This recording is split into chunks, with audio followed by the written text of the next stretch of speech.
Ladies and gentlemen, good morning or good night wherever you are. It is currently 1:30 a.m. for me, and ever since this morning's update, Bitcoin has been reversing sharply from the $62,000 bottom that we created on the short term. Now, the important question is, number one, why is Bitcoin pumping? And number two, where do I expect Bitcoin to be heading next? And for those questions to be answered from my side, make sure to stay tuned until the end of this video and smash up the like button if you do end up enjoying the video. Subscribe if you haven't already yet, because this is a time in the market where you do not want to be missing any single update whatsoever. But with that said, let's jump into it straight away.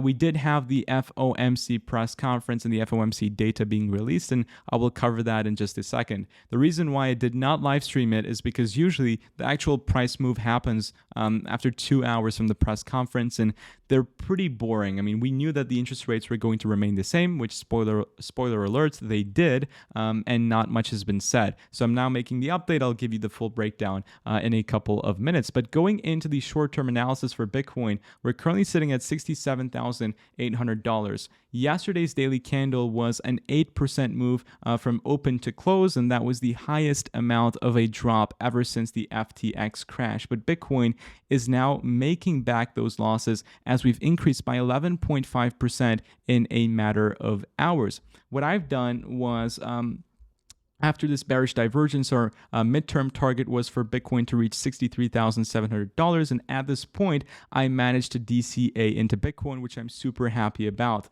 As a matter of fact, in the previous videos, we've been mentioning that the 7-period moving average would probably be a phenomenal level to be accumulating Bitcoin. Unfortunately, we've missed the 7-period moving average by a few $100s. So my $59,000 buying limit orders were not met, but I'm still happy that we were able to get into Bitcoin at 63.7K.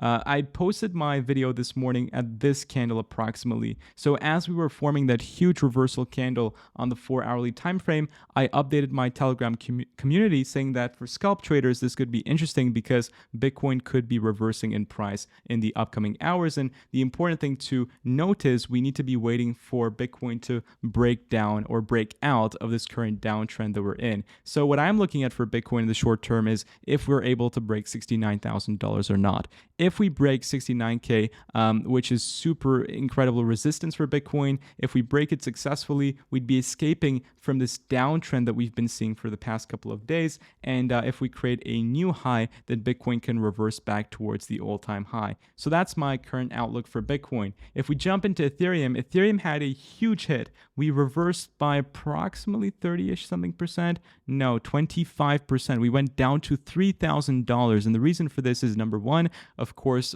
from the Bitcoin drop, now we've reversed back to the $3,500 level, but we have some mixed news to get into about Ethereum as well. We have stuff about BlackRock and stuff about the Ethereum spot ETFs. And that's pretty much it for the technical analysis side. If we go into the Ethereum news that I was mentioning just now, it's pretty interesting.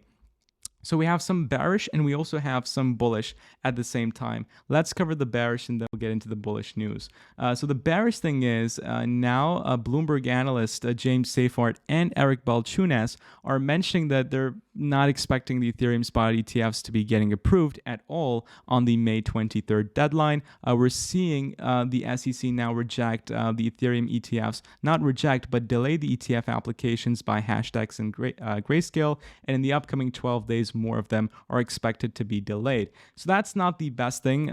The SEC is also campaigning to classify Ethereum as a security. And at that point, we can kiss ourselves goodbye for an Ethereum spot ETF. And that would eventually lead the Ethereum spot or the Ethereum spot price to drop a lot more in price. So I'm currently staying away from Ethereum. I sold the majority of my assets at 3.55 and also $4,000 or 3.9 to be exact. And on top of this, Ethereum Foundation happens to be under investigation by state authority, according to CoinDesk, and that pretty much sums up our bearish news for Ethereum. But the bullish news is interesting. So what we can see here is that BlackRock is creating a $100 million fund and partnering up with Securitize to become a big player in the real world asset tokenization space. If you remember from my research report that I posted a couple of weeks back and from my videos that I've been filming a couple of weeks back, I mentioned how bullish Larry Fink is overall on the blockchain space.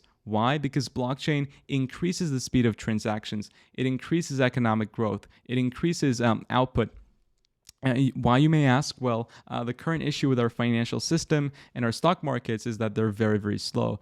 For example, if I were to buy an iPhone from Apple with my credit card, for the money to get transferred from my bank account to the merchant's account, which is in this case Apple, it would take between 1 to 3 business days. And the credit card POS machine would be taking a 1.5 to 3.5% cut. So it's very much inefficient, and it reduces the overall velocity of money flowing within a country. And if you reduce the speed of money within a country, you also decrease economic output. And that's why I think it's super bullish. Like, you can put everything on the blockchain, everything is stored publicly on the ledger, transaction speeds are way quicker than what we see in the current financial system, and you do this by conserving energy and helping the environment. I think it's a no-brainer, and it was expected for BlackRock to do something like this. And as a matter of fact, it was rumored that JP Morgan and BlackRock would be creating their own blockchain solutions to provide this. And that's why people are going into Ethereum. Why? Because Larry Fink said that in an interview earlier that the company's filings for spot Bitcoin and Ether ETFs were stepping stones towards tokenization. So eventually, I think Ethereum spot ETFs will get approved, but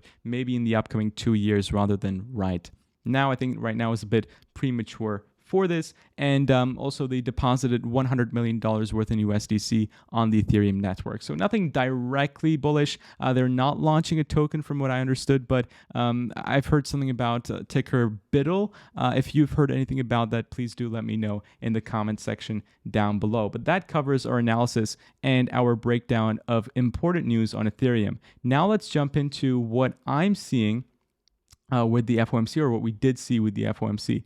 This was a pretty good summary of everything that happened. So first things first, we remained unchanged at 5.25 to 5.5 basis points. It would be, now is the 5th meeting in a row where the interest rates are remained unchanged, and the Fed continues to expect 3 interest rate cuts in 2024, which I believe is unlikely. Why, you may ask? Because in the press conference, the Fed chair mentioned the following. So we can see here, this is the decision. We need to go into the press conference summary, and if my Wi-Fi works, that will be perfect.